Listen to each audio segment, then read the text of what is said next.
All right. We are here. We are live. Welcome to episode 33 of the Wrestling Council, brought to you each and every week by our good friends at the Outright Geekery Podcast Network. You can check them out at outrightgeekery.com. I am 1/4 of the Wrestling Council. My name is Antonio Bryson. I am a comic book creator, and I have a book called Brand Way of the Gun. You can reach it on Indiegogo there. You can type in cardpress.com. It'll take you right there. Well, let's go around the rounds table here and introduce our cast of players. To the right of me, he is a comic shop owner and just a lovable loser. Such Very as angry person. Very angry. Yule Carter, how are you, Yule? I'm wonderful. Thank you for having me on as usual. I'm really excited to talk about some wrestling. Oh yeah, we're not going to talk about comic books with me. So, well, in California, we're not open. So there you go. Oh, we need to get that. We need to change that. We need because I keep seeing places are getting extended, and all this kind of. They're starting to open things up here in Tennessee finally. But I just see people are going to get their nails did or whatever. So I don't know. Oh, if I sell cactuses, I could probably open. They're essential. Exactly. Interesting. Well, down the great down under there, underneath Mr. Yule Carter from the S&B Network, he will be hosting. Oh, he's wearing a fantastic comic shop, which is Yule's. I did not know he had merch. Okay, if you're real nice and ask him to send it to you, he'll do it. I'll have to make a couple for you, Antonio. Well, that would be fantastic. I am a big fan of. I was talking about really making some. Bob, I probably got one ready for you. From scratch. All right. So, Mr. Boogie Bentley from the S&B Network, who will be hosting this same podcast at this same bat time, not the same bat channel. Next same week. bat family? Yeah, I don't know. I'm the black Batgirl. There you go. Batwoman. Yeah. Nightwing all the way. But Boogie, how are you? S&B Network. Oh, man, I'm fantastic. This week, I just want to run it down real quick. This week in the WWE, the SmackDown Tag Team Champions lost. The Raw Tag Team Champions lost. The tag team that they have been hyping for weeks, Cedric Alexander and Ricochet, lost to two jobbers. That is tag team wrestling in the WWE, which is why the Revival is gone, and now they're calling themselves the Revolt. But hashtag Revolt, I stand with the original, as I tweeted out today. Zane Riley, Caleb Conley, Revolt. Yeah, we're Revolt all the way here. Real Revolt. Original. The OG Revolt. OG. Well, Inside Baseball, the Revival trademarked Revolt. Caleb Conley and Zane Riley have been using the Revolt for a long time. And I hear they have a small problem with this. Also. They're not happy. Yeah, that's what I heard. But all right, but let's get our fourth player here, Mr. Comic Book Bob. How are you, Comic Book Bob? I'm drinking. Well, all right. That's kind of weak. One without a cocktail. One of these people is not like the others. One right now is not like. We'll let you figure it out. All right. But man, here's to the working man. Toast, Yule and Bob. Sure. Toast. Right. Oh man, I'm so excluded here. We're gonna have to send you a care package, man. Oh, this lockdown, man. Put it on a Gemini mailer. I'll take it. You know what though? This was like Boogie Man said, man. This is a drinking kind of week, man. My God. Well, you didn't like wrestling? I didn't like all the wrestling I saw. Though there were points of AEW I thought were really good. But let's start at the top there. Friday Night SmackDown. Okay. I'm just gonna go to sleep. Yeah, Friday Night SmackDown. Look, I'm going to let you run the show and do what you want to do. We could run down the results of SmackDown and Raw, and you could not tell me which week of the last month it was. You'd have no clue. No clue. I don't know. Yeah. But SmackDown, did anyone like anything about SmackDown's been kind of dull to me. It's just the same old thing for me. If there's just a few people that I actually like on the show, like Daniel Bryan, then I'm okay with like an aspect of it, and it doesn't really color my entire view of the show so negatively. But if they don't do even that much, then it's like a horrible show. Personally, it's just typical WWE. You know, you saying you like Daniel Bryan. I love Daniel Bryan too. And he comes out and they open the show. His promo, it's all right. I like that he talks about, you know, how Money in the Bank led to his first title, and he's like promoting the Yes Movement and the Money in the Bank ladder match actually meaning something. And he talks about Gulak, and I thought it was authentic until he starts talking about Baron Corbin, and then it's like, oh god, this is all scripted. Yeah. And then Corbin comes out. And their match is fine. But it's the best Corbin match and I probably have ever seen. But Corbin's like 30 human NyQuil. Yeah, yes. It's like either love me or hate me, but when you want to change the channel, that's not good stuff.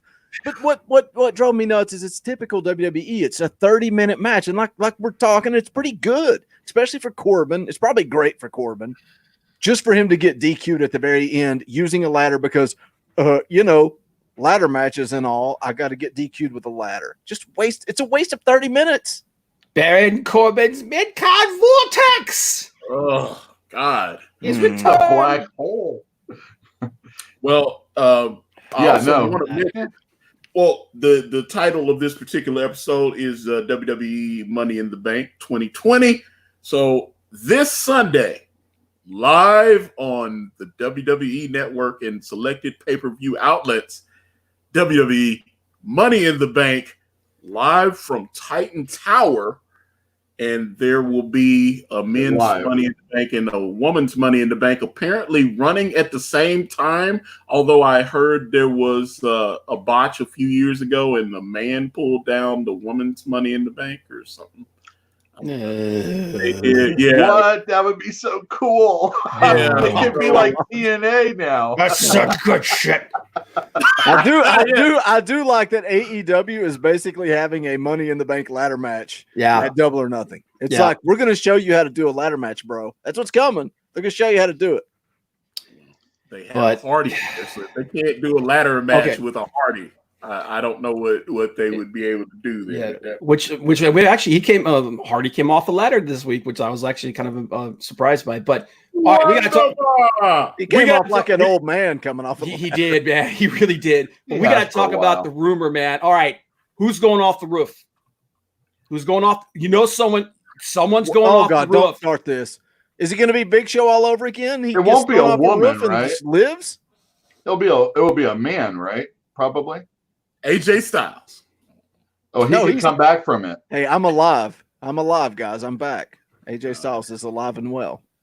Oh, God. Yeah, I don't know where you guys were worried about me or anything for. It's not like somebody killed me and buried me or anything. Let's not get into Nyla Rose just yet, Antonio. Okay. Come on now. Let's not spend your. All right, who's crazy enough to go off the roof, man? Nobody's going off the Bob. Crazy stuff. Nobody's gonna just die. At least to another floor, right? Bob's saying it like somebody's gonna die. Like who's gonna? No, nobody's gonna die. What I've understood, they've already taped some of these. Yeah. Look, it just has to be a shot of somebody falling. Yeah, shoot them down like that. When I say who's going off the roof, I don't mean who's actually going to jump off the roof, but they're going to indicate that somebody goes off the roof. I'm guaranteeing if they do, I'm going to blow a gasket. All right, so we should think about the WWE. And will nobody fall off? And then, should somebody fall off, who will it be?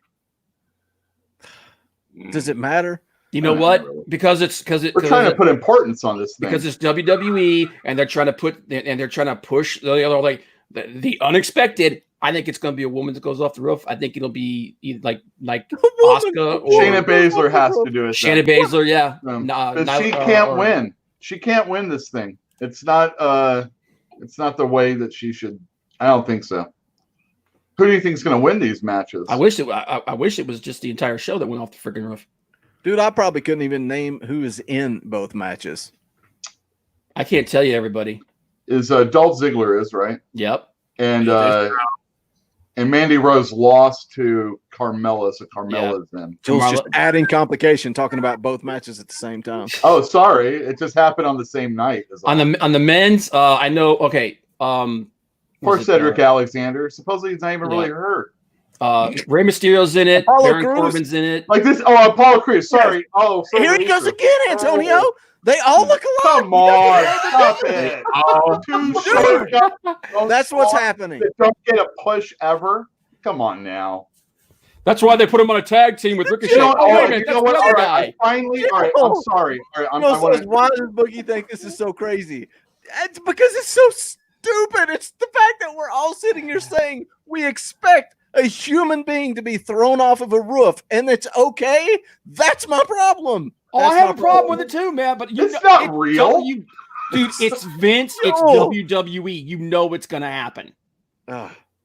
These are the same idiots that came up with friggin' beaver cleavage and gobbledygooker and come on, man. What's hilarious is Jill saying, "Are the matches going on simultaneously?" Yeah, my wife asked me the same question. I was like, "No, crazy." But now I think they are. Yes, from what I understood, they are. That's what if the guy doesn't clothesline a woman, I'm going to be upset. No, if the men and the women's matches, from what has been come out on like Wrestle Talk and all these dirt sheets, the men and the women's matches are supposed to start at the same time, and then they're supposed to get to the top in one men's briefcase and one women's briefcase. Yeah, that's the way it's been broken down. That they're both going to go on at the same damn time. Yeah, I like it. To the top of the Titan Tower and grab their respective briefcase, whether they be straight, gay, or trans. What program is this we're talking about? I don't know. They're all blending together now. Yeah. All right, but man. That's the way it's supposed to go. Hollywood. I agree, Hollywood. I think Aleister Black may win. I think Aleister Black. They've been pushing him, but at this point, Nyla Jax is going to win the men's. Aleister African American, is that what you said? Yes. I swear to God, but yeah, Nyla's going to clothesline a man somewhere, and can't wait to listen to this show tomorrow. Well, actually, only Bob has said he's only said a PG-13 word, so we're okay right now. Yeah. Oh, don't worry. We're not done yet. Take that, Antonio. I'm glad we're on Antonio's channels. Cheers. They've got a women's championship match with Bailey and what's the name? Snooker's daughter or whatever. Tamina. Yeah. Okay. Yeah. So yeah, they've got that. Bailey wins, obviously, right? Bailey wins because they're setting up her and Sasha. Dude, can I sidetrack everything and say that I finally did my due diligence and watched Dark Side of the Ring? Oh, come on, man! So I'm the one that's not like the others, is what you're telling me. Yeah. Okay. Wait, you've not watched any of it? No, I love Dark Side of the Ring's been. I watched the Benoit episode. I watched the. What else did I watch? Match Made in Heaven. Did you watch the Slap Around the World? Not watched that one yet. I watched Macho Man and Elizabeth. Wait, so that guy's a white supremacist? You watch Montreal Screwjob, or I watched the Montreal Screwjob, and that was good. I mean, I knew first season then. Okay, because I'm watching both. I'm kind of just. I recorded them all. Dino Bravo and Bruiser Brody, or I've not watched Dino yet. Bruiser Brody was great. I learned a lot. I learned a lot in that one. Snooker was this that one yet. That's a brutal one, man. But what about Bruiser Brody, dude? The fact that shit is Tony Atlas telling the truth, or is Tony Atlas a nut? I think he's telling the truth. That dude's a nut job. I think he's telling the truth because there's other people that have kind of corroborated that. Yeah, that were there. Yeah, so and they actually did show. I think because they do a show called After Dark. Like that, and they talk about some of the stuff that wasn't in it. They have police reports that were filled out from there, and it corroborates what Tony Atlas was saying. How about Cologne with his RF video shoot interview, just being like, "I don't want to talk about this." Yeah, that son of a bitch knew what was going to happen. He knew.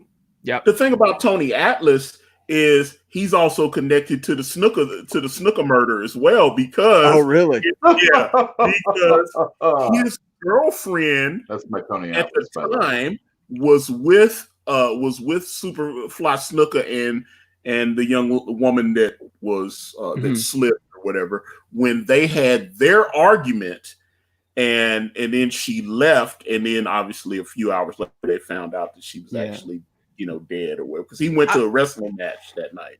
That one was weird for some reason because I could go back and record all of them. I could watch them in demand or whatever, but that one wouldn't let me. So I had to record. It's coming on in a few days. So I want to watch that one. But Bruiser Brody was, oh man, it was so good. It's heartbreaking. I'm a depressing. I love, Yule knows this, Bob knows, anybody that listens to Comic Cast knows I love sad stories.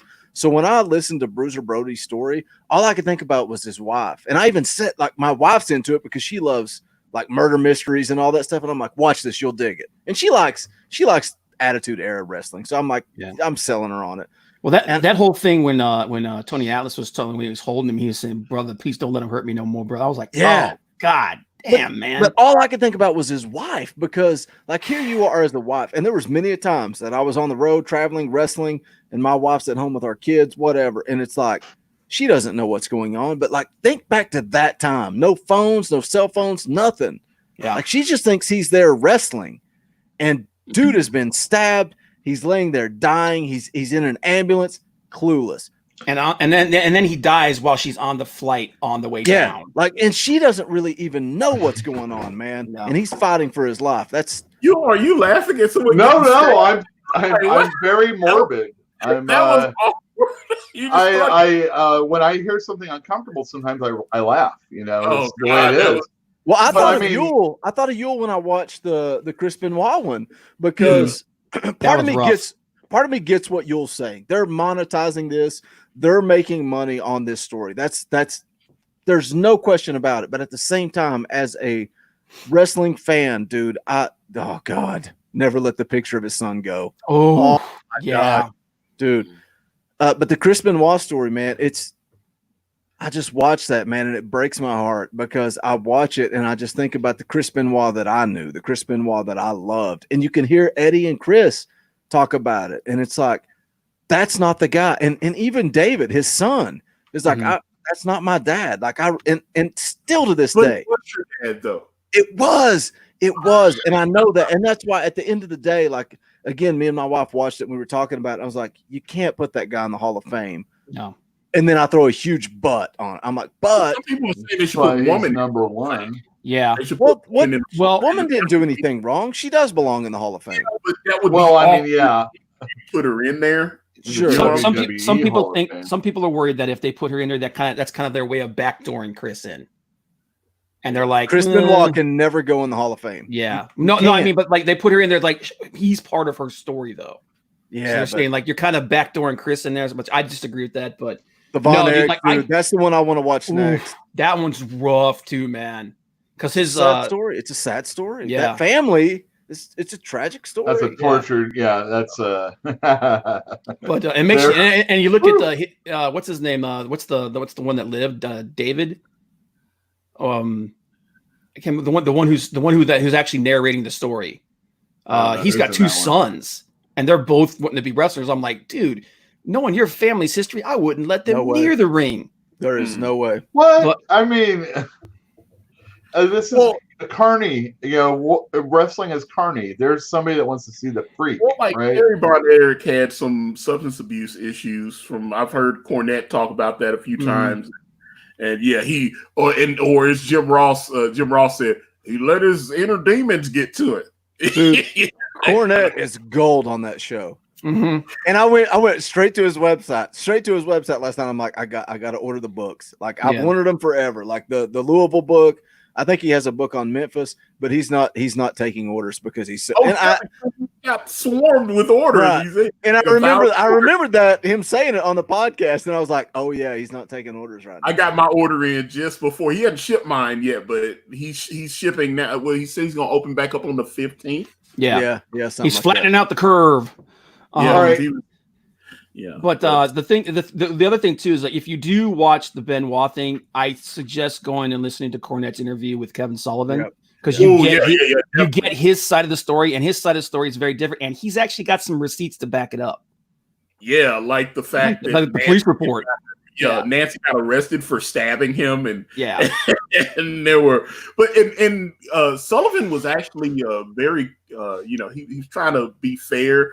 Even though people like had told some kind of bald faced lies on, he's like, I think she just remembered that wrong.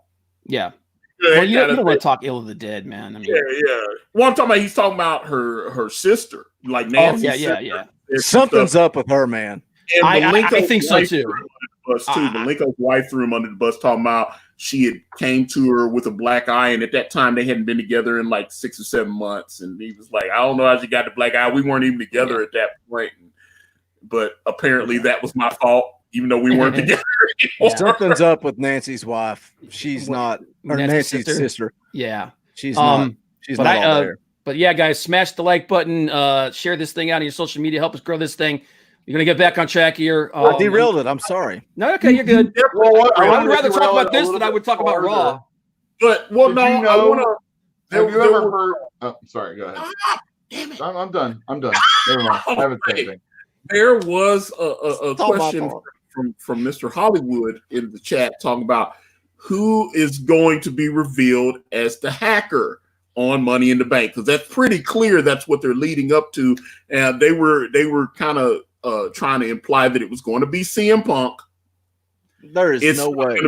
It's not going to be CM Punk. And then they were saying that there might be 3 hackers. There was a Batman animated film where there were 3 Batwomen, and it kind of that plot went to shit. So if they do 3 hackers, I'm gonna be very upset. One of them apparently might be Xavier Woods, even though they've shown the hands and it's a white guy. But I'm like, okay, well maybe he's wearing white guy gloves or something. Light skinned guy. Yeah, I still think it's Ali. I still think it's Ali. Dude, I don't know. At this point, I'll be honest with you, I don't care. You don't care. I don't know that I care either, Bob. I agree. I'm just being serious. Like the way that they've run some of these storylines and the way that the shows are going, I just don't care. Well, let me ask you this: the long anticipated Undertaker, The Last Ride, will debut after Money in the Bank. If he's the hacker, I'm done. I'm never watching. It's his new gimmick. I like that. Y'all didn't know that I wasn't just an Undertaker. I'm a hacking genius. If they did Undertaker as the hacker, I'll stop doing this podcast. That's funny. I thought it would have been Rowan's next gimmick. Oh well, too bad. Yeah, Hollywood Frank just said, I think the hacker will go the way of Rowan. Yeah, dude, it's at this point, the way that if they had revealed this thing earlier, it might not have been as bad, but now that they've milked it, it's nothing they do is going to live up. Yeah. No, it's that guy. You guys said Ali. That sounds right. It's Mustafa Ali. Junkyard does comment. What if they do the reveal of the hacker like they did when they did the corporate ministry, and he pulled the hood back and it's Mr. McMahon, or it's Shane. Oh man, Shane. It's me, Dad. It was me all along. Okay, I gotta do this. Hold on a sec. All right, I'm done. So that's interesting. Okay, so all right, I hate Shane. I don't know. Can he fall off a building? Oh, maybe Shane McMahon will be in the match for some reason, and he will be the one to fall off the building. I'm going to say it's Shane McMahon right now. You want someone to fall off the building? He's working in the office, and for some reason he goes up to the top to fight with everybody, and then he gets knocked right out. His dad's up there, and he grabs it and he goes, "Dad, no, it's not 1990. Dad, ah!" Goes, I'm down. Where am I? Where's my son? Well, so I'm looking forward to Money in the Bank. I want to see it, but I don't know about these pre-taped segments in the pay-per-view. I don't know if any of it's going to be live. Is any of it going to be? I doubt because I think it's going to be half and half. Yeah, because half. My favorite. Maybe the Bailey match and some of that stuff might be right on the spot, but I know they're some of the stuff been taped already because they had to build it, tighten thing on the roof and all that. I would guess the ladder matches are taped. Everything else will be live. Yeah, I was guessing. Okay, good. So, well, now that AJ Styles is in it, because they just added him last minute, so because what's the name got hurt or whatever. can't remember. Yeah. Apollo Crews. See, you can't do it either. What do you guys think because about It's he's not black. just me, everybody. It's because he's black. He Even didn't that get guy hurt. can't do it. Mm. What do He you did guys not think get about hurt. that Fake. gauntlet match? It's What do you guys fake. think about This that? is a push. It was a for waste Apollo of time, Crews. Bob. The gauntlet match on Raw. Yeah. Oh my gosh, it was a waste of time. Yeah, it was what's his name? My brain doesn't want to work right now. It was the Bobby Zelina Lashley. Vega Bobby hour. Lashley's Bobby Lashley's imitating Shayna Baszler at Hell in the Cell for the first round, and then gets taken out from a DQ because he touched the friggin' ref, and then AJ Styles comes back from the dead and wins it. The whole thing. He's like, "Oh no, I was just in the back." Why is Roman Reigns off limits? What's going on? Okay, I do want to talk about that because I got a theory on this. That's something that they're saying that came right from on high from Vince himself. Yep. Don't talk about Roman. They edited him out of the Make-A-Wish commercials that they've been doing, the little promos from Make-A-Wish.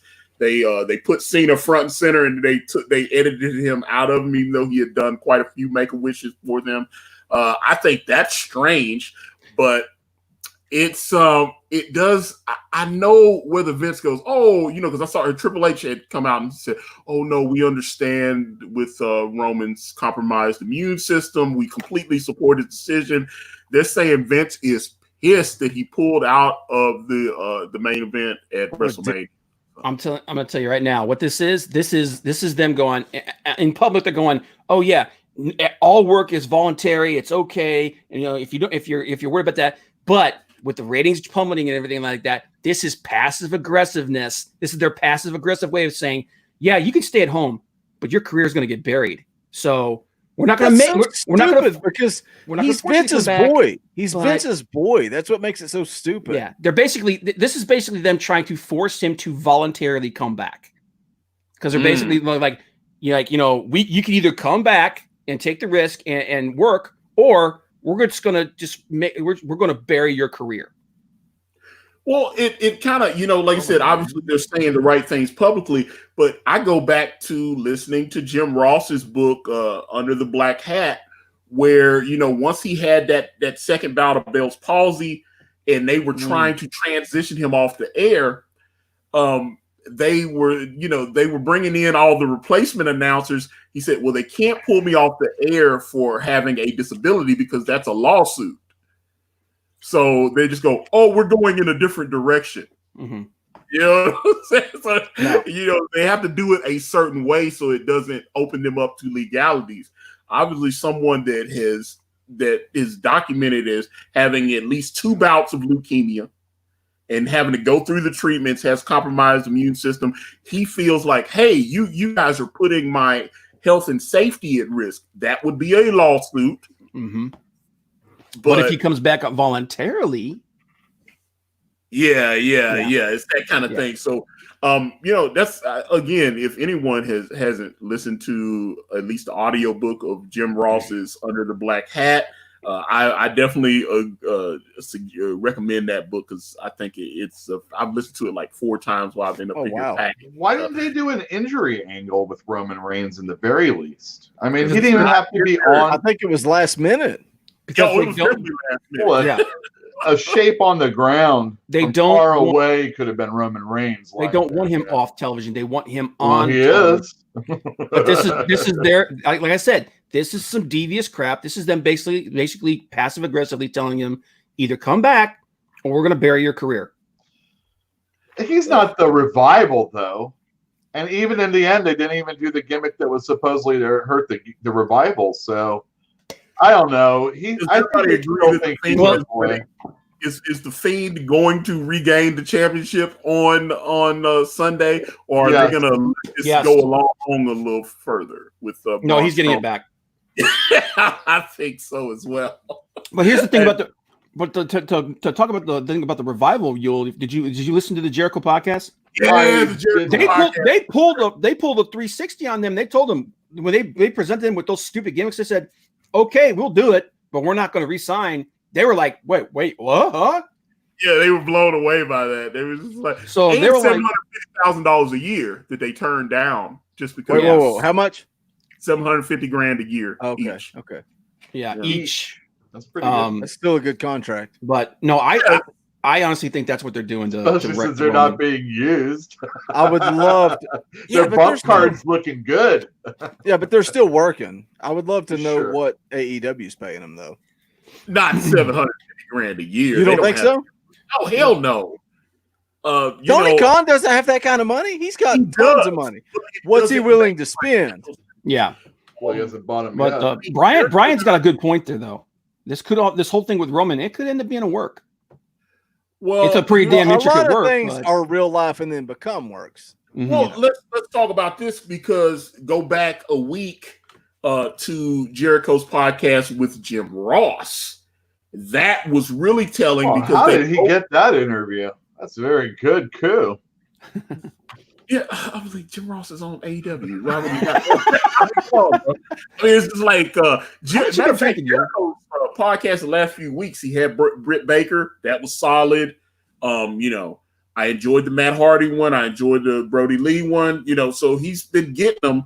But the Jim Ross one, they both talked about, when they decided to, Jim Ross signed his contract with AEW and Vince contacted him and said, dude, I was going to have you call a match at WrestleMania, and then JR was like, guy, my contract's been expired since last year and you guys haven't been using me. I haven't heard from you guys in like 6 or 7 months. I want to keep working and I have this deal. So I accepted it. And then he was like, so Vince was disappointed. And then obviously Jericho actually said that he talked to Vince. He had signed his deal, offered to let Vince match what AEW was going to pay him on the new deal. Vince did not like the money particulars on the new AEW deal that Jericho had gotten. And Vince said, no, go ahead and take the deal then. And then he signed it. And then Vince texted and said, can you get out of it? Can you get out of it? Yeah. It's almost like Vince is like, wait, my Jedi mind trick didn't work? What happened here? But yeah, Jericho said he gave him 2 chances. He said, he told him what the deal was and just, hey, you can match it. And Vince was like, for that amount of money, I don't feel, because let's be real, Jericho's, 50. I mean, now he's 50, he's 49 then, but I mean, 50 years old. Do you want to, that's why they cut Goldberg. Goldberg was like, yeah, I should stay the champ for a couple more months. He's like, dude, I'm paying you almost $1 million per appearance. And we're not even if we were going to arenas and stuff, I would pay you that because I knew I could sell the merch and make my money back. But I'm not going to pay you, say, $750,000 just to show up on a SmackDown taping to an empty arena. Yeah. Dude, Goldberg's remembering the Vince Russo days. Yeah, he is. Not only that, but if there was a live audience, they wouldn't need him. Yeah, but he would be selling. There would be people buying Goldberg shirts and stuff if he was there. I mean, they would. Those numbers make a lot more financial sense when he has a brand new shirt. He comes out and all that kind of stuff. They pushing it on the website, all that stuff. They can generate those dollars, and it doesn't come off to say because. I've listened to like CM Punk talk about the huge merchandise checks that he's gotten from especially when he was the champ. And then that's why he didn't want to quite give up the belt. He was like, man, when you're the champ, that money from your merchandise check is what, he's talking about. He's gotten like high six figure, over $600,000 or $700,000 for, and they're giving them out every quarter. For merchandise. What's sad about that though is the percentage they get off of merch is not that good. No. Now let's talk about that because that's another thing I've heard them address. Like your standard deal, you might get 5%, and then the guys like Stone Cold and The Rock, they're able to get up to 50-50 on that's merch. But let's put it in perspective. Random Joe Blow podcast. Yeah. collarandelbowbrand.com. Use promo code ComicCast and save 10%. And they throw a fat check at you if you sell one t-shirt. I'm talking 25% of the sale of a t-shirt. So go to collarandelbowbrand.com, use the promo code ComicCast, save 10%, and send a fat check our way. But yeah, like, so for WWE, you're talking about, like, without the wrestlers, you're not selling t-shirts. So if you're talking 50-50 for the top guys, look at Bob doing the work. But like, say somebody like a Bray Wyatt, he might be getting 25-30%. You know what I'm saying? As opposed to when you're brand new and you're like NXT developmental, 5%. You ain't getting nothing. But shouldn't it all be the same? Like, shouldn't it all be the same? Because the incentive should be, if you sell more t-shirts, you make more money. Yeah, the percentage you get should be the same. Right. It should be the same across the board. But obviously, if you're a star, you're going to sell a lot more. And you're going to get a lot more money. Right. So Johnny Gargano's in NXT selling hundreds of thousands of shirts. He should get the same percentage as John Cena on the main roster. Yeah. I would hate to see because I've heard John Cena was making at least 10 million a He's year. probably bought a house. Oh God, dude. He bought a boat for his boat. Yeah. Oh yeah, John had like multiple houses and stuff like that. He had a house for his mom he bought and all this. So I'm like, just hearing some. Speaking of which, the Bella's book. Oh God, here we go. Oh my God. Okay, that's something I wanted to talk about because she, Nikki Bella, mentioned a relationship that she had with a wrestler named Brad, and she said Maddox. No, she changed his name. Liar. But Brad, she had amazing sex with her. She said her and Brad had amazing sex. He had a hot body, blah, blah, blah. But they broke up because she found out on his MySpace that one of her best friends was cheating with her man, Brad. Now, the dirt sheets on YouTube and all that, it's been exposed that Brad is Dolph Ziggler. Well, that was all over. That relationship is public, right? Yes, but she didn't name him in the book. But everybody was like, the person she was banging at that time was Dolph Ziggler. And then she left, they broke up. This is always reverting into sexy party when it's on your channel. I love it, though. I don't have to worry about anything. I can just enjoy and have a good time. I thought that was interesting because I was like, why not? And she said that her and Brad are good friends now, which she's cool with Dolph now. I mean, like I said, even the Miz, they even pulled an old clip of Miz saying a promo that he cut on Dolph Ziggler saying that John Cena stole Nikki from him and stuff like that. So it's pretty clear just based on the timelines and the amount of time, that Brad is Dolph Ziggler. Well, they worked that angle on Total Bellas too. They worked on Raw also. Zack Ryder was that character. That's why I love woke culture and wrestle talk and all these different things that I watch because I was like, man, they were breaking it down because I was like, she said MySpace. I was like, damn, that's a long time ago. It's going old school. You got to get your top 8. You got to sort that out. Yeah, take that, Ashton Kutcher. If there was anyone here, I actually had a DM with Tom once when we were on my. Oh God! I follow Tom on Twitter because he's like MySpace Tom. And doesn't MySpace still exist? I don't know my password. I can't get back on it. It does still exist, but it's been sold like 4 or 5 because Justin Timberlake bought it. Justin Timberlake paid like 25 grand for 25 million. My bad. He paid 25 million. Like they sold it to Fox for like 250 million, and Justin Timberlake ended up buying it for like 25. So I don't. Yeah. Why? So isn't it like a music platform now? That was it's a ghost town is what it is. Yeah. Oh my God, Friendster. I remember Friendster. Does that still exist? Oh my God. Dude, I just remember I was on MySpace and thought that only old people were on Facebook. And then I went to Facebook and I'm like, now I'm old. What has happened? Where are we? What show are we on? I think we're ready to do Dynamite. I mean, we were doing Raw. But... Raw didn't do it for me. We're about to move to the very first match of All Elite Wrestling Dynamite every Wednesday on TNT. It's live. What do you mean? It was finally live again. Yeah, it was live, and good old JR was there. Sooner. The full team was there. And Excalibur. Yeah. And Tony Skivon. And Taz Tony the mic stand. But did you guys not think the show felt legit immediately because JR was back, Excalibur was back? Yeah. They're in Jacksonville. Look, and it's cool that QT Marshall let him use his gym. It kept things rolling, but his QT's gym, His students, they were in the crowd. His students were in the crowd. They spread them out. But what I'm saying is QT's gym and the Performance Center, it doesn't feel like a legit show, whereas this felt like a legit show. Yeah, but that's a bigger venue, so it's going to cost more money, and so it ain't costing a damn thing when Tony Khan's in charge. Yeah, well, that's his building. What I said that's his building. Why aren't WWE using? He's got to pay for everybody's flight tickets. He's got to pay. You know what I'm saying? They flew Jake the Snake in.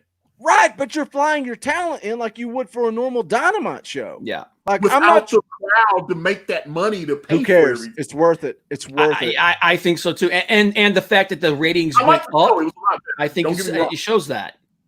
Yeah, I think you're going to. I get what you're saying, Antonio. You're not selling tickets, but this is the best AEW Dynamite we've seen in weeks because it felt legit. So it's worth it. It's worth it. Yeah, and not only that, but I think having those.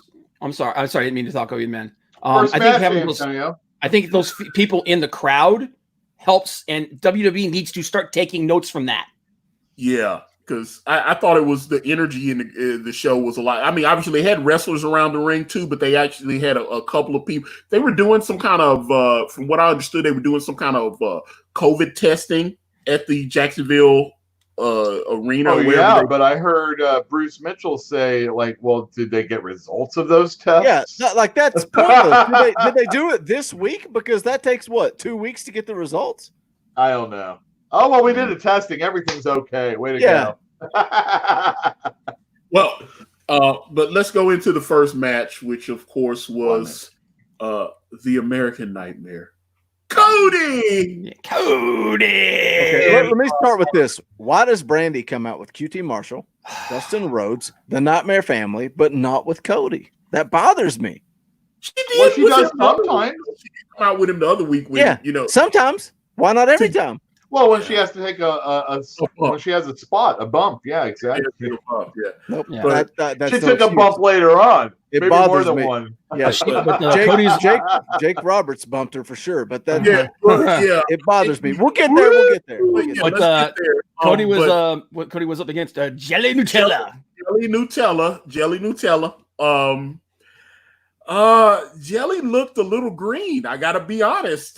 He missed the announcer team tried to cover for him. He missed. Remember, he tried to do that spot where he looked like he was trying to do like a leapfrog or something. I think he thought Cody was gonna run and he was gonna jump over him or something.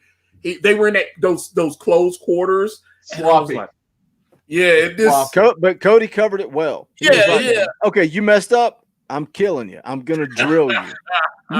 Well, don't do it like Randy Orton does. Yeah, and overall, I think the match was actually decent. I thought the match was okay too. I agree with you on that. I was like, this is going a little long, but right when I said that is when it ended. So I was like, okay. But he's having troubles with Darby Allin, and then he's having troubles with another guy that's like no. He's not having trouble. He's trying to establish guys. Mm-hmm. That's what he's trying to do. Oh, I see. I see. Yeah, that's what he's doing. He's trying to be. Whether you like it or I not, don't think about him establishing guys. And that's what he's it's like it's like a basketball team. Oh, I'll just keep you within 5 points the whole game. Nobody does that. The Globetrotters, because it's fake. Oh, the Globetrotters. Because it's fake. Because it's fake. Yeah, exactly. Right. Yeah. Don't you want Cody to? I mean, he's like 9-0, and he's like barely eking out these victories against guys that are like lesser than him. He's putting him over, man. It doesn't matter. He can't vie for the belt anyway. It's pathetic. Cornette had a great point where he's talking about if you're an on top guy, That's what I can't understand why Omega is doing the same thing. Like they're having competitive matches with guys that should be underneath guys. And if they're underneath guys, then you're supposed to go out there and squash their ass and get up out of there. You shouldn't be like acting trying to establish the roster. Well, I know, but I think the guy against, like Sammy Guevara instead. Well, that's what I'm saying. The Cody's matches against Darby and Janela, those aren't underneath guys. Those are guys you're trying to establish and push. That guy that I hardly believe they have on top of that match where they were doing things that should have been finishers, like coming off the top rope with a DDT, and then like boom, they kick out. I'm like, what the hell? That's me and Bob. Me and Bob just down here spitting truth and getting ignored. Now we'll say this. I'm with Bob. I'm with Antonio. I'm with Bob. The match that Kenny lost, that one I could kind of see that argument a little bit. But against Darby and Joey, when those are guys you're trying to build into stars that you can then push later. But one of those guys has to be better than the other. And when Darby and Jelly Nutella, and then on top of it, Sammy Guevara. These guys are Jelly, get out of here. I don't understand. I don't understand that comment. What do you mean? Joey Janela is a mid-card guy that Cody's trying to elevate. I don't understand the comment from Brian Caraway saying, get out of here. What do you want him to be? I don't agree with that. What? Brian, you are dead on the money, brother. No, he's wrong. He's an idiot. He doesn't know what he's talking about. Wow. I don't agree with that at all. It's facts. It's facts. I think what's happening here is Cody is trying to be a good boss. It's a new day. Yes, it is. Oh no. Super kick party. Now that the Usos aren't around anymore. Eat some pancakes and shut the hell up. Fantastic comics. All of California. All of my opinions. I got bleach stains. So no, I'm about to say you got like spaghetti stains or something. But I thought the match was okay. I thought it was good. I thought it was good. It was a decent match. It went long. Highlight that comment, Antonio. Oh man. Not that one. Not that one. No, that's the right next one. The one below that. No, you're still screwing up. There you go. There you go. Dark main event. Smell the sea, though. I agree with you, brother. I like that mask. The Boogie and Bob connection. No, I have to time him out now. B&B, baby. Yeah. But so, I'm telling unfortunately, the next match we got to talk about it. Do it, Antonio. Do it. No, I want to say this about so many times we talk about jobbers and we just say job match, jobber, blah blah blah, the end, and we don't even say their name. But for this match, for me, Kenzie Page, she's out of Knoxville. She was trained by Dr. Tom and Kane. And Kane in Knoxville. She's wrestled for my good friend Tony Givens, Innovate Wrestling, used to be NWA Smoky Mountain, the dude that I showed you guys the match a couple of weeks ago where I came out of retirement for him. Good dude, and he's booked her multiple times. Kenzie Page is 18 years old. 18 years old. Yeah, and they mentioned that. Pretty good. This is a huge moment for her. She's pretty good wrestler. Pretty good wrestler. So got her ass whooped by a man. Wait. Shh. The librarian's here. This was her opportunity to get on mainstream TV, and that's what she did. Yeah, she got beat up by a dude. And I had this conversation with my wife. Are you talking about Nyla Rose? Right? Oh, I said, can you imagine if this was like she's younger? She's younger than our oldest daughter. Right. So can you imagine our daughter wrestling a grown man that calls himself a woman? Yeah. And I'm like, yeah, that's messed up. Here's the thing. Mrs. Boogie. Quote Mrs. Boogie. Is it just me, or does it feel like they're starting to realize that Nyla's not the draw that they thought she was, and they're kind of draw? She hasn't even had a crowd to be in front of. I just the way that they were talking about the match, and the way that they got her talking, and then when they were showing Statlander and Sheeta. Statlander and Sheeta, I think, are the ones they really want to push. That was building the undercard, I mean, we're seeing them. I'm looking for Britt, my girl, Britt Baker. That's the stuff that we'll be talking about in a minute. But just the feel of that segment, Antonio, and the way they were talking about it. Yeah, exactly. It almost feels By the way, if you want us to host a show, you got to follow Yule Carter or Comic Book Bob so that we can get some freaking views. Yeah, don't watch me draw hands, damn it. Bob's running this show. Shut up, Yul. But here's the thing. Am I the only one who felt like that segment felt like they were him. setting Nyla up to lose at either the next pay-per-view or sometime close too? No. To who? No. She's To not who? losing. I don't think think Sheeta should be the number one champ or They're all building contender up to lose Oh, to I her. think 3 months ago, and they still haven't named her the number one contender. You know what? They built up Sheeta to lose. They built up Space Girl to lose. They built up Britt Baker to lose. They're all. I don't know about Britt Baker. They're The all only being problem built is that to she's a lose. heel also. I don't They're know, gonna man. go- Because they're not I gonna think go I think back. that was the I think that was the original plan, but I think Nyla's over the not last few dropping months that they've belt. realized Sheeta and Statlander are their two most popular baby faces. Sheeta and Britt Baker are the two most popular wrestlers in their division. Period. Yul, who's a bigger baby face? No. It's everything I can do on Twitter to not be mean to people that are suggesting that the AEW women are anything at all. Dude, go back to Maldacito's point. That's exactly what I I'm want talking to yell about. at Yul. I don't even want to read Sheeta's their future. Sheeta's their future. Rose is just an attraction. That's exactly what I'm saying. But I think it's going to be for a while. I think you're going to have to live with it for a while. Well, it's not a matter of wanting to live with it or not. It's just the feel that I got from that segment was like they were setting her up to get taken down. Before I knew she was a dude, I thought this is the monster heel. This is the monster heel. She But she doesn't have any charisma though. She's not awesome. She shouldn't talk. We didn't talk about Nyla Jax coming back also. But you know what she needs? She needs a mouthpiece. Naya. That's what Nyla Rose needs, a friggin' mouthpiece. She needs someone to talk for her because whenever she gets on the mic, I can't stand it. Wait, which one? Nyla Rose. Naya or Nyla? Both. Yeah. Actually both. They're so bad. Yeah, I'm telling you guys, she's holding that belt for a long time. I don't know. I think that's. They don't got anybody underneath her. But okay, whatever. You know, you can go underneath her. Maybe that. Yeah. You know, we're trying to get her for a Saturday show for you. I'm working on it. You and Nyla on the same sexy part. Amazing. One-on-one interview. Sit down. That would be so good. You would get so many people. I would pay. I would do so. Super chat like crazies, man. I'd be in for that. It'd be big. We're gonna work on that, man. There you go. Okay, I have a question. I do have a question for you guys. Was anybody else a little well, see, I was a little confused by why the World Champions match was not the final match of the night. That was strange. That was weird. You know, like you knew who was going to win. Why are you? Kazarian, you knew it didn't matter. It was a good match. It was a pretty good match. That's the problem. So what do you guys think about the ending? I like Brody Lee coming out. I like all that. I like Brody Lee versus Moxley. Sign me up for that. It'll be great. It'll be great.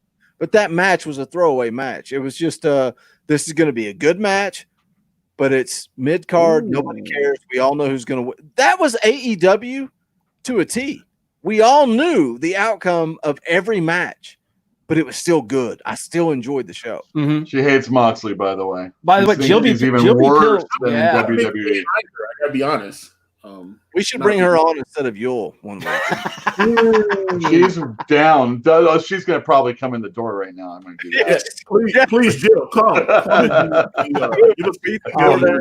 It was like you said. I think it was a great match, and I liked seeing Kazarian in a singles match again. It's been a while, and I can still go. But yeah, I get what you're saying, that it was kind of a throwaway match. But I do like the way they set it up at the end. And, everything built to something else, right? Yeah. Like the first match, it was to build Cody into the TNT Championship match, but also establish Joey Janela. The second match was just building Nyla Rose. This match was all about building to the Brody Lee versus Moxley match. That's all it was. That was it. And then you go into the next match. It is QT Marshall versus Lance Archer, which is also establishing That's establishing a bathroom break for me. That's do you think that they should have taken some more time? I paused it when Brandy got thrown into the ring, and my God! I said, okay. I said, does this look like a good wrestling match to you? Because when I got to the Jake spot, because the spot with Jake the Snake Roberts was very creepy. Hashtag me too. Yeah, I did not. There's gonna be some people talking about that. Well, first Britt Baker threw a shoe at her, right? Oh, I love that part. I love that Britt Baker got involved in that, and she went after Brandy. That was great. I love Britt. That's why I'm like, I love Britt. She's improved. Heel. She's so much better as a heel than she was a babyface.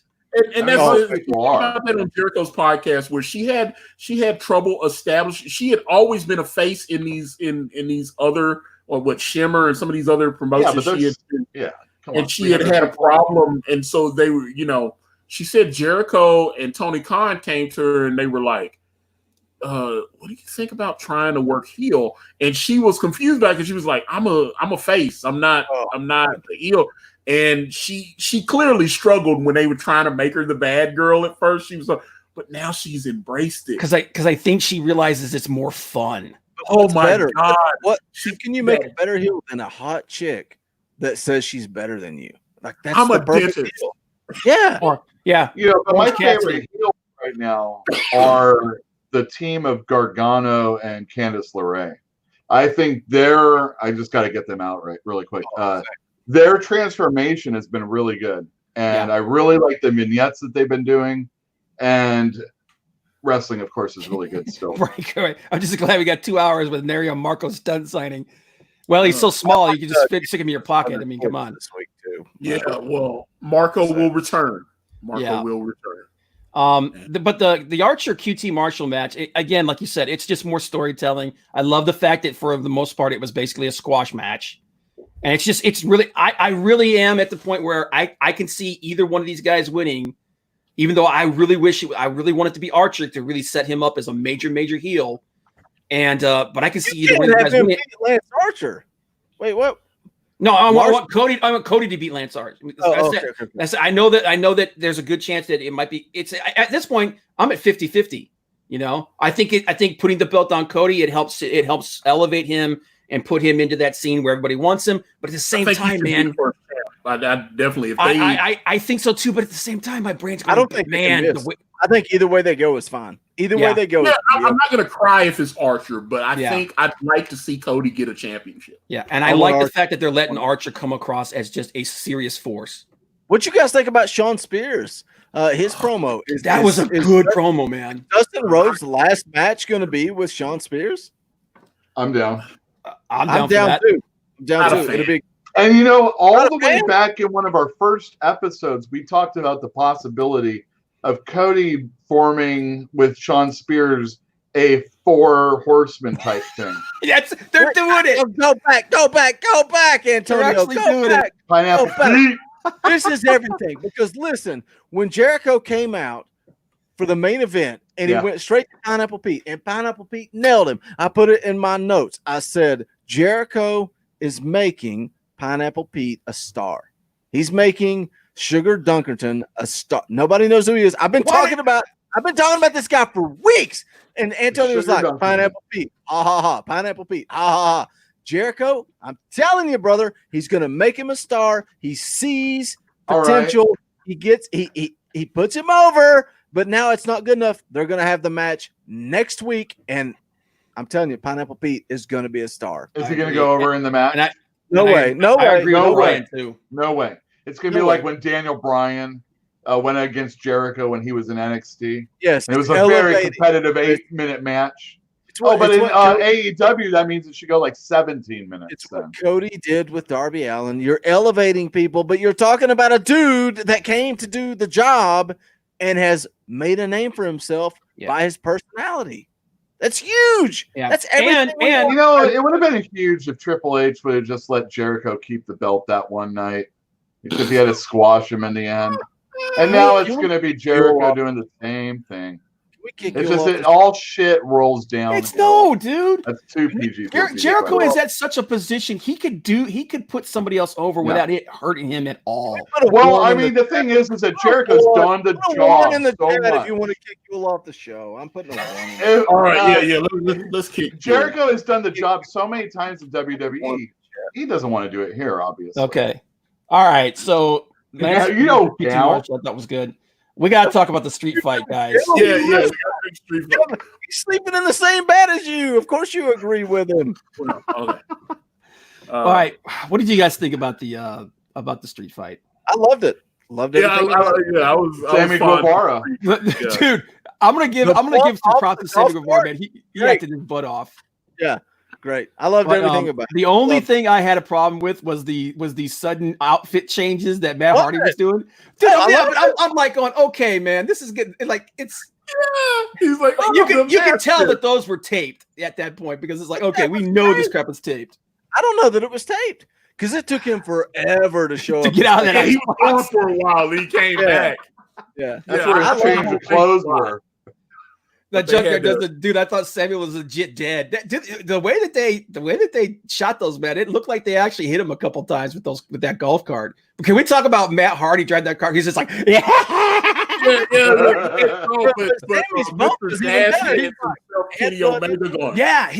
The bump. That's what I said. The bump he took. I was like, ooh, somebody just earned their bonus pay. Oh God! But yeah, they got there because people are talking about that. Out of all the stuff on AEW, the street fight is the one. They're like, "Whoa, that was crazy! That was you're seeing it on Twitter." So out of all their matches, that one seems to have gotten the reactions, at least social media wise, that they wanted. That's the one everybody's talking about and everything. But yeah, and Kenny Omega was on Instagram earlier today, and he had like a little screenshot of it. He was like, "That's gonna be." It's him pointing with Matt Hardy, and they're chasing after Sammy. He's like, "That's where Sammy's like, yeah." That was a great spot, but that match ended up with the heels just 5-on-2ing those guys, well, and it was what though? We knew that was going to happen. The WWE. In the end, Yeah, but and I agree with Frank. There were that suplex on the railing that could have gone really bad. Yeah. But I think the thing is, these guys are so well scouted on each other, and they know each other so well, and they're such good performers. They could pull moves like that and be much more safe. But dude, it ended exactly the way I thought it was going to end. Exactly the way I thought it was going to end. You knew LAX and Hager were going to jump. Hager jumped in almost from the beginning. Tails doing heel shit, which I love. Yeah. The only thing that I was surprised by is that the Bucks didn't come running out. Yeah. No, but they weren't there, were they? Yeah, they were. Weren't they? Were they? They weren't on the show, but everybody was there with his wife. No, I thought I saw them in the crowd, and I was like, "Oh, they're going to be on Dark." No, they actually said on the air that the Young Bucks weren't there because they got a newborn and all of this. Like that's why I was like, I know. See, I get all sorts of people mixed up. You don't have to worry about. You don't even know where you are right now, man. You're like McMahon on that segment of Raw, man. Jim Ross mentioned the Bucks weren't there. He said Adam. Wrong way. Page, Hangman Adam Page was not there because of the social distancing he did. Yeah. I'm like, from what I understand, he's not sick for whatever. I guess he just doesn't feel like he should break the social distancing thing. Got horses to take care of or something. Yeah, well, I mean, it'd be nice if he showed up. I see Omega there, and then it's like it looks weird for them being the tag champs, and he won't even show up. Well, WWE on NXT has the same problem with Riddle and Timothy Thatcher now. When Pete Dunne's stuck in Europe. I think all that should slowly start to change because that's why you had Excalibur there and Jim Ross, because now people can travel. So and if everything goes according to plan, I don't think it's next week, but the week after, if everything goes according to plan and the curve doesn't start going back up again, they're going to start allowing like larger venues and stuff to come in at a certain level of capacity. I think it's 25%. Yeah, they're going to space people out and do their thing. Look, I want to say this. I want to watch a pay-per-view live on air, whether it's here on Akari Press or on the S&B Network. That's my goal. And we've had a pretty good live chat tonight, people coming in and out. Leave us a comment. Come back, leave a comment. Let us know if you want us to do that. If we would get a good little audience, Dude, it would be so much fun to watch a pay-per-view live while we're on air and just talk about it. I'm stuck at home anyway. I'm down, man. Part of me is like, should we do it for Money in the Bank? I think it would be fun. I think it would be a lot. I think it'd be fun. I think we're gonna rag on that thing so bad. Yeah, it could be hot. Though. It could be hot. There's some stuff there that I don't know if I care who the hacker is. Ooh, the hacker is going to be revealed. And it's like, I would have to. The problem with this Sunday, I would have to mix things around with the Comic Cast because we go live at 7. So I would have to bail on that show. Get them to host. I'll just come on and get you demonetized in 10 minutes. Oh my God! Did you see last week? We were demonetized out of the gate. I was shut down on my show. F that! I'm like, oh God! Everybody in the chat's going. They'd be down for that, man. All right. So, yeah, I definitely think that's where we need, because I like those channels like Wrestle Talk and stuff where they stream during the pay-per-views and stuff. I always like that. We would still do our Thursday night show. Yeah. I'm like, I would love to do that. I'm down for it, and I'm available. So just let me know. All you gotta do is make sure that we let them know that they have because from when we go live, there's a 30-second delay. So just skip ahead 30 seconds and be like, okay, that's where we're at. Which we did it with Talking Balls. We watched a football game live, and we would just give them the rundown. Okay, here's where we're at. Here's where we're at. We could do this though. If you guys, and this is Inside Baseball, we're talking live on air. Antonio could host it Sunday. If you guys wanted to do Money in the Bank, I could do Comic Cast and Bell, and then just jump into the stream once I get done. Who do you got? Well, for it is the network, so we could actually do it when we want to. Yeah, but that's. I know. I'm just saying that. We're gonna make everybody wait for us. We got Comic Cast this Sunday is Drew Zucker. A lot of people that wait anyway these days. Artist for Kanto, so that's a big interview for us. It'll be a good show. Cool. So, all right, maybe we should wait till Double or Nothing. Or why don't you guys try going an hour early? You know, that's not too much of an inconvenience. No, keep your hours. Keep your hours. Thanks, you. You're welcome. Okay. You got to keep your hours all the time. Should we wait and like build it up and hype it up for Double or Nothing? We can do that. I'd like to do a test one. I was like, the Money in the Bank. Well, you know what? Money in the Bank is good because we could do this as a test and just like, you know, if it screws up. We're doing it Sunday, 8 o'clock. So we'll pick up like an hour in or something like that. No, we're just going to start right from the rip, man. Sunday, right here on Akari Press, we're going live for Money in the Bank. I might be late, but I'll be here. I'll show up when I can. All my crap will be set up. All I got to do is jump in. All right, sounds good. Antonio, you down? Yeah, I'm down, man. Ms. Morrison. Hey. Ho, ho. Ms. Morrison. Right here, Akari Press. We just booked it. Yeah. Spread the word. Money in the Bank. Sunday, 8 o'clock. We will go live. Money in the bank. Not Shorty, I got money in the bank. Shorty, what you do? All right. Dude, full crap. Show up for the main part at 8 o'clock. So we're about to get out of here. This has been a fun stream. Of course, now you can come right back.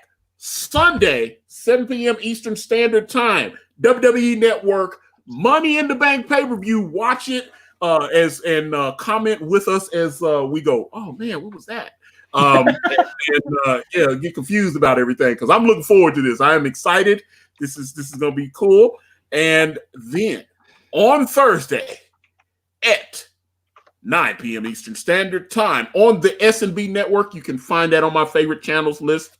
On the Akari Press channel, you can link in. Obviously, Yule has dropped some. I mean, not Yule. Boogie has dropped the S&B Network is in the chat there. So just click on that one and subscribe to the S&B Network. It will be live on his channel next week for Yule, Carter, Boogie Bentley, and of course the great Comic Book Bob.